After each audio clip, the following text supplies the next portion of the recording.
वालेकुम दोस्तों, खुशामदीद। इमरान खान साहब के खिलाफ एक और मुकदमे का फैसला सामने आ गया है। तोशाखाना केस का आज अलग सुबह फैसला सुना दिया गया है और इमरान खान साहब और उनकी एहलिया मोहतरमा बुशरा बीबी साहिबा दोनों को 10-10 साल कैद की सजा सुनाई गई है। अदालत ने दोनों पर करप्शन और तोशाखाना के तहाइफ को गैर कानूनी तौर पर मुंतकिल करने के इल्ज़ामात को दुरुस्त करार दिया। इसके साथ साथ दोनों यानी इमरान खान और मोहतरमा बुशरा बीबी को ये जो अदालत है इसके जज जनाब शाहरुख अर्जुमंद की तरफ से सेक्शन 409 के तहत भी 7-7 साल कैद की सजा सुनाई गई है। इसका मतलब ये है कि दोनों मुल्ज़मान को मजमूई तौर पर तोशाखाना 2 केस में 17-17 साल कैद की सजा सुनाई गई है और इसके साथ मुल्ज़मान को 1 करोड़ रुपया जुर्माना भी अदा करने का हुक्म दिया गया है। इसका मतलब ये है कि पाकिस्तान तहरीक इंसाफ के बादी चेयरमैन और उनकी एहलिया मोहतरमा बुशरा बीबी साहिबा के फौरी तौर पर जेल से रिहाई के इम्कानात तो तकरीबन ख़त्म हो गए हैं, क्योंकि ये दूसरी सज़ा है जो इमरान खान साहब और उनकी एहलिया मोहतरमा बुशरा बीबी भुगत रहे हैं। इसके हवाले से इम्पॉर्टेंट पेशरफ्त ये भी है कि कल ही पाकिस्तान तहरीक इंसाफ के जो चंद और रहनुमा थे जिनमें शाह महमूद कुरैशी साहब थे, मुलव्वस उस मुकदमे में जनाब मियाँ महमूद रशीद थे, एजाज चौधरी साहब थे और उसके साथ साथ हमाद अजहर साहब और दीगर मुल्ज़मान थे, उनको भी कल लाहौर की एक इंसदाद दहशतगर्दी की अदालत की तरफ से 10-10 साल कैद की सज़ा सुनाई गई है। अब इम्पॉर्टेंट बात यह है कि इमरान खान साहब के खिलाफ अभी 9 मई के मुकदमात ज़ेर समात हैं और इसमें से सबसे इम्पॉर्टेंट मुकदमा वो चल रहा है जनरल फैज़ हमीद के खिलाफ, जिसकी inquiry field general court martial का जो जूरी है वो करी है। अब मुझे ऐसे लगता है कि इमरान खान साहब के हवाले से उनकी फौरी रिहाई के इम्कानात तो ऑलमोस्ट 0% पे आ चुके हैं। अलबत्ता ये बात ज़रूर है कि पाकिस्तान तहरीक इंसाफ अब इमरान खान से मिलने वाली ये जो दूसरी सज़ा है इसके खिलाफ किस तरीके से अपना जो मौक़िफ़ है वो सामने लेके आती है, क्योंकि हालिया दिनों में इस्टेब्लिशमेंट और इमरान खान दोनों के दरमियान जिस तरह का तनाव सामने आया है, जिस तरह के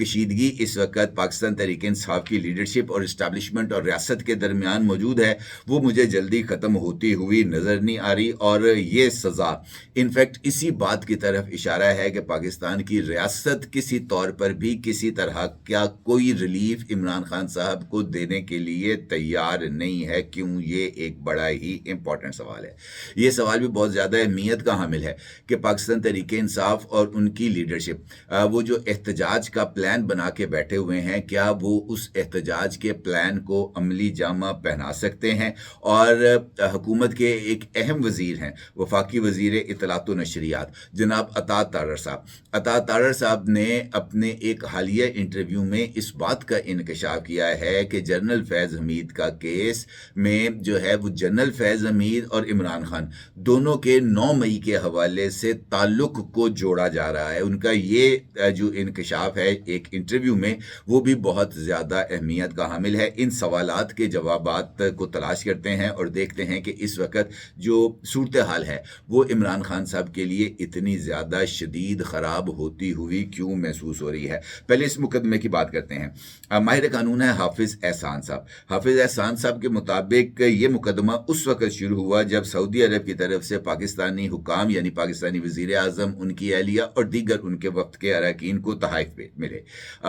जिन्हें 2018 के रूल्स के मुताबिक पाकिस्तान के मुतलका महकमों में जमा कराना लाजमी था। और तोशाखाना का रूल ये है कि आपको जो तहाइफ मिलते हैं वो तहाइफ आपने वतन वापसी के ऊपर या उस मोअज़्ज़ज़ मेहमान के पाकिस्तान से रवानगी के बाद उन तहाइफ को तोशाखाना के अंदर जमा कराना होता है। ये रूल है। और तोशाखाना में जमा कराने के बाद अगर आप ये समझते हैं कि जनाब ये तोहफा मैं रिटेन करना चाहता हूँ, तो फिर आप तोशाखाना का जो हुकाम है उनको एक लेटर लिखते हैं। उस लेटर की बुनियाद के ऊपर तोशाखाना की जो इंतज़ामिया है वो उस जो तोहफा है उसकी मार्केट एवेल्युएशन कराती है। मुख्तलिफ अप्रेजर्स के ज़रिए ذریعے اس کی قیمت کا تعین کرایا جاتا ہے، اور جو قیمت سب سے زیادہ طے کی جاتی ہے اس کے اگینسٹ ماضی کے اندر 20% تھا، عمران خان صاحب کے دور کے اندر اس کو 50% کر دیا گیا، لیکن 50% اس وقت کیا گیا جب عمران خان صاحب نے یہ تحائف وصول کر دیے تھے۔ تو عمران خان صاحب کے اوپر یہ الزام ہے کہ جو تحائف ان کو اور ان کی اہلیہ کو ملے، انہوں نے قواعد کے برخلاف ان تحائف کو توشہ خانہ کے اندر درست طریقے سے رجسٹر نہیں کرایا، بلکہ ڈپٹی اور ملٹری سیکرٹریوں کے خطوط کے ذریعے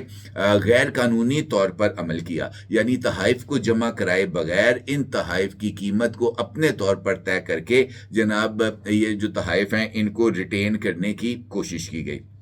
عدالت میں بتایا گیا کہ تحائف کی مالیت تقریباً 3 کروڑ 80 لاکھ یورو، جو کہ پاکستانی کرنسی میں تقریباً 71.5 کروڑ روپے بتائی جاتی تھی، اس کو کم ظاہر کیا گیا اور قانونی طریقے کے برعکس ڈپازٹ کیا گیا۔ پروسیکیوشن کا موقف تھا کہ اس عمل کے ذریعے سرکاری اختیارات کا غلط استعمال کیا گیا اور تحائف کی قیمت کو جان بوجھ کر کم رکھا گیا۔ نیب نے 2022 میں اس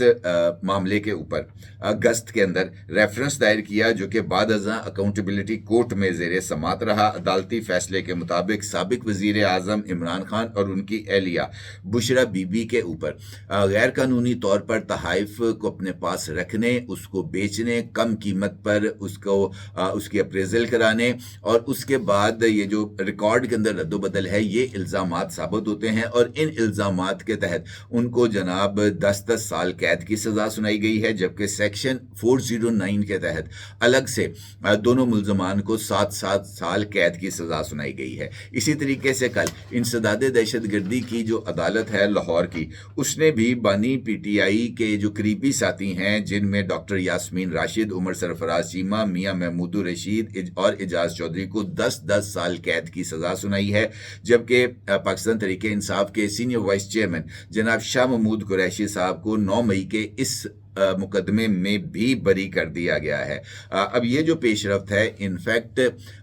مجھے ایسے لگتا ہے کہ اس کے تانے بانے کہیں نہ کہیں جا کر عمران خان صاحب کی ان تمام سوشل میڈیا پوسٹ کے ساتھ بھی جڑتے ہیں جو وہ مسلسل کیے جا رہے ہیں، اور ان پوسٹوں کی بنیاد کے اوپر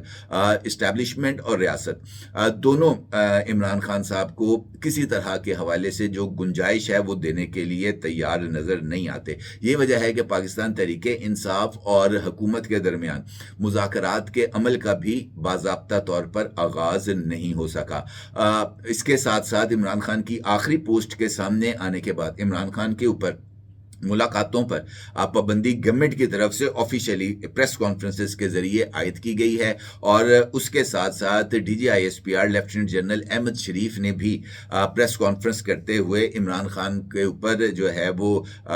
سخت اور شدید لب و لہجہ استعمال کیا تھا، جس کا پاکستان تحریک انصاف نے بہت زیادہ برا بھی منایا تھا، اور اس کے اوپر احتجاج پاکستان تحریک انصاف کی طرف سے سامنے آیا تھا۔ اب اصل سوال یہ ہے کہ پاکستان تحریک انصاف کے جو بانی چیئرمین ہیں عمران خان، ان کی رہائی کے لیے پاکستان تحریک انصاف کے پاس کون سے آپشنز موجود ہیں؟ دیکھیں، جہاں تک آپشنز کی بات ہے، ماضی میں پاکستان تحریک انصاف جب علی امین گنڈا پور صاحب خیبر پختونخوا کے وزیر اعلیٰ تھے، اس پر کم از کم 3 مرتبہ اسلام آباد پر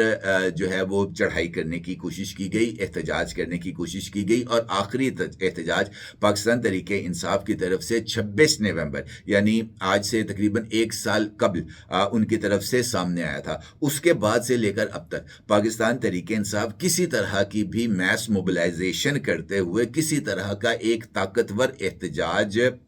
جو ہے وہ لانچ کرنے میں قطعی طور پر ناکام رہی۔ احتجاج نہ ہونا یا لوگوں کو سڑکوں کے اوپر نہ لانا، یہ انفیکٹ پاکستان تحریک انصاف کی جو موجودہ لیڈرشپ ہے، یہ اس کی ایک بہت بڑی ناکامی تصور کی جاتی ہے، اور اسی ناکامی کے پیش نظر علی امین گنڈا پور کو ہٹا کر احتجاج کا، جس کے بارے میں کہا جاتا ہے کہ جناب یہ احتجاج کا ماسٹر آدمی ہے، یعنی سہیل افریدی، جو کہ انصاف اسٹوڈنٹ فیڈریشن کو بھی لیڈ کرتے رہے ہیں، ان کو یہ ذمہ داری دی گئی کہ ان کو وزیر اعلیٰ بنایا گیا تاکہ وہ عمران خان کی رہائی کے لیے منظم عوامی جدوجہد کر سکیں۔ لیکن سہیل افریدی صاحب نے ابھی تک اس ضمن میں کسی طرح کی کوئی پیش رفت نہیں کی، البتہ 2-3 جلسے ان کی طرف سے کیے گئے ہیں۔ پشاور میں 2 مرتبہ جلسہ کیا گیا ہے، 1 جلسہ کوہاٹ میں کیا گیا ہے، لیکن صرف خیبر پختونخوا کے اندر جلسے ऐसे करके इमरान खान साहब को रिहा नहीं किया जा सकता। दो सूरतें हो सकती हैं इमरान खान की रिहाई की, या तो एस्टैब्लिशमेंट के साथ, रियासत पाकिस्तान के साथ डील कर ली जाए, उनकी टर्म्स एंड कंडीशंस को मिनो अन तस्लीम करते हुए अपने लिए गुंजाइश को पैदा किया जाए और उनको इस बात की यकीन दहानी कराई जाए कि जनाब माजी में हमसे गलतियां हुई हैं, अब हम वो गलतियां नहीं दोहराएंगे, जो कि माजी में पाकिस्तान के मुख्तलिफ पोलिटिकल लीडरशिप इसी तर्ज अमल का मुजाहरा करते रहे हैं। लेकिन इमरान खान साहब और इमरान खान साहब की जमात, अगरचे उनकी जमात में बहुत सारे लोग इस बात के ख्वाहिशमंद हैं कि पाकिस्तान तरीके इंसाफ और इस्टेब्लिशमेंट के दरमियान किसी तरह का कोई ब्रेक थ्रू हो जाए, लेकिन इमरान खान साहब इनफैक्ट उसी एक मकूले पर अमल कर रहे हैं कि पावर टॉक्स टू पावर, यानी अगर आपने ताकत के मरकज को झुकाना है तब आपके पास इक्वली ताकत होनी चाहिए। लेकिन उस इक्वली ताकत इमरान खान साहब ने इस बात को, तो कोई इस पर जो है वो जितना मर्जी एतराज करे, 8 फरवरी के इंतखाबात के अंदर इमरान खान साहब की जमात जो मुख्तलिफ इंतखाबी निशानात के ऊपर इलेक्शन लड़ रही थी, वो लोगों को पोलिंग स्टेशंस पर लाने और मुख्तलिफ इंतखाबी निशानात तक लोगों को ले जाकर अपने उम्मीदवारों को बड़ी तादाद के अंदर पंजाब में भी, खैबर पख्तूनख्वा में भी और नेशनल असम्बली में भी पहुंचाने में तो कामयाब हुए, इसमें किसी को कोई दो राय नहीं है। बड़ी तादाद है उनकी, इस वक्त तकरीबन 79 MNAs डायरेक्टली इलेक्ट होकर वो पहुंचे हुए हैं नेशनल असम्बली में। लेकिन उसके बाद ये जो अक्सरियत थी, इसको एक मुकम्मल शक्ल देना, एक ऐसी शक्ल देना जिसके ज़रिए वो पावर ग्रैब कर सकें, पाकिस्तान तहरीक इंसाफ उसमें नाकाम रही है। अब ये बात तो तय है कि पाकिस्तान तहरीक इंसाफ की मौजूदा लीडरशिप इमरान खान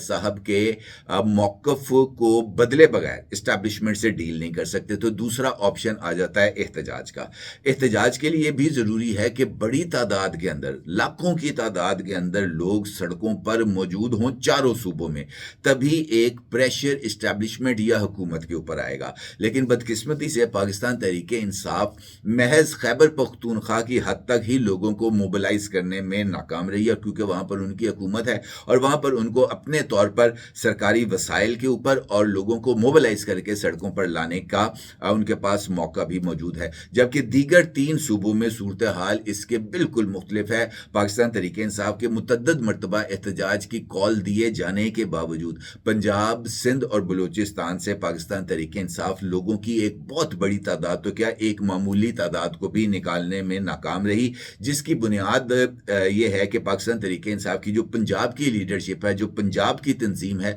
वो मुकम्मल तौर पर अंडरग्राउंड है और तंजीम की अदम मौजूदगी में कारकुन या आम वोटर को बाहर निकालना कतई तौर पर नामुमकिन सूरत हाल है। इसी परस्पेक्टिव के अंदर जनरल फैज हमीद केस का फैसला होता है और जनरल फैज हमीद को भी 14 साल कैद की सजा मिलती है और उसके साथ साथ ISPR की तरफ से जो प्रेस रिलीज जारी की जाती है, उसका आखिरी पैराग्राफ है कि दीगर मामलात में उनकी मुदाखलत, खास तौर पर सियासी मामलात में मुदाखलत के इशू को अलग से देखा जा रहा है। और यही वो नुकता है जिसके ऊपर जनाब अता तारड़ साहब ने व्यू न्यूज़ को एक इंटरव्यू दिया और उस इंटरव्यू में उन्होंने इस बात को तस्लीम किया कि 9 मई में इमरान खान साहब और जनरल फैज हमीद, इसके ताल्लुक को जोड़ा जा रहा है। यानी वो ये बात कह रहे हैं कि ये ताल्लुक, ये जो 2 कड़ियां हैं, जैसे ही जुड़ जाएंगी, इमरान खान साहब का भी मिलिट्री ट्रायल किया जाएगा जनरल फैज हमीद के साथ, क्योंकि इस मामले में आर्मी एक्ट बिल्कुल वाज़ेह है। आर्मी एक्ट के तहत किसी भी रिटायर्ड या हाजिर सर्विस जनरल का या किसी मिलिट्री एहलकार का कोर्ट मार्शल किया जा सकता है और वो कोर्ट मार्शल जो है वो फील्ड जनरल कोर्ट मार्शल के तहत कायम होने वाली जूरी करती है। अब अफवाज पाकिस्तान में बगावत कराना या बगावत कराने की कोशिश करना, चाहे उसके लिए सिविलियंस की तरफ से जो है किसी फौजी एहलकार को जो है वो उकसाया जाए या मिलिट्री एहलकारों की तरफ से सिविलियन क़यादत के साथ गठजोड़ करके सूरत हाल को कशीदा करने की कोशिश की जाए, दोनों मामलात के अंदर सिविलियंस की इन्वॉल्वमेंट के साबित होने के बाद सिविलियंस और जो मिलिट्री एहलकार है, सबका जो कोर्ट मार्शल है वो किया जा सकता है। आर्मी एक्ट के अंदर ये बात वाज़े तौर पर तहरीर है। अब अगर अता तारड़ साहब की बात देखें तो ये मामला यहाँ पर अभी ख़त्म नहीं हो रहा। इमरान खान साहब के लिए असल मामला है जनरल फैज हमीद केस और 9 मई केस, और जैसे ही उस मामले के अंदर ये जो कनेक्शन जिसका एतराफ़ ड्राफ्ट जनाब अता तारड़ साहब की तरफ से किया गया है कि इसको जोड़ने की कोशिश की जा रही है। जैसे ही ये ताल्लुक जुड़ जाएगा, ये कनेक्शन जुड़ जाएगा, तो फिर इमरान खान साहब और जनरल फैज़ हमीद का मुश्तरका तौर पर कोर्ट मार्शल किया जाएगा और अफवाज पाकिस्तान में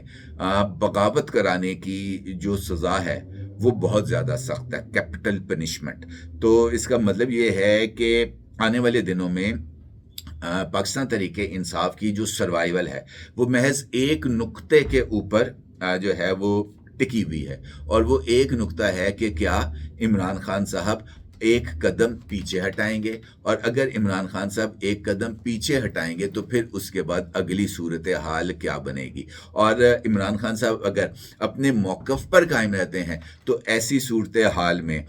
इमरान खान साहब और उनकी जो जमात है यानी पाकिस्तान तहरीक इंसाफ, दोनों का मुस्तकबिल क्या होगा, क्या उनको पॉलिटिकल ग्राउंड मिलेगी। और शायद यही वजह है कि पाकिस्तान तहरीक इंसाफ की लीडरशिप किसी प्लान बी के ऊपर वर्किंग करने के लिए तैयार नजर आती है, यानी माइनस इमरान खान फार्मूले के ऊपर। और देखना यह है कि ये माइनस इमरान खान फार्मूला कब एग्जीक्यूट होगा, जिसकी बज़ाहिर तैयारियां तो वाज़ेह नज़र आ रही हैं। और ये बात तय है कि इमरान खान साहब का फौरी तौर पर अब जेल से बाहर निकलना तो कतई तौर पर आउट ऑफ क्वेश्चन है, और रिलीफ मिलना अदालतों से इसका भी इम्कान बिल्कुल सिफर है। लिहाजा ये जो सज़ा है इसके ऊपर तो अमल दरामद अब होके ही रहेगा। अपने अगर ज़रूरी इज़हार कीजिएगा। आपको बहुत शुक्रिया। अल्लाह हाफ़िज़। क्या आप एक बिजनेस ओनर हैं और चाहते हैं कि आपका ब्रांड ज्यादा से ज्यादा लोगों तक पहुंचे? हमारे पास है आपके लिए एक बेहतरीन मौका। हमारे YouTube चैनल पर रोजाना हजारों लोग वीडियोस देखते हैं। ये वही लोग हैं जो बाखबर, बाशऊर और फैसला करने वाले हैं। अब आप अपने बिजनेस को बराह रास्त हमारे YouTube चैनल पर प्रमोट कर सकते हैं। प्रोडक्ट प्लेसमेंट और स्पॉन्सर्ड सेगमेंट्स के जरिए आप अपने ब्रांड को लाखों पोटेंशियल कस्टमर्स तक पहुंचा सकते हैं। तो देर किस बात की, आज ही अपने बिजनेस को नए लेवल पर ले जाएं। For more information, call us 9233 8122 280.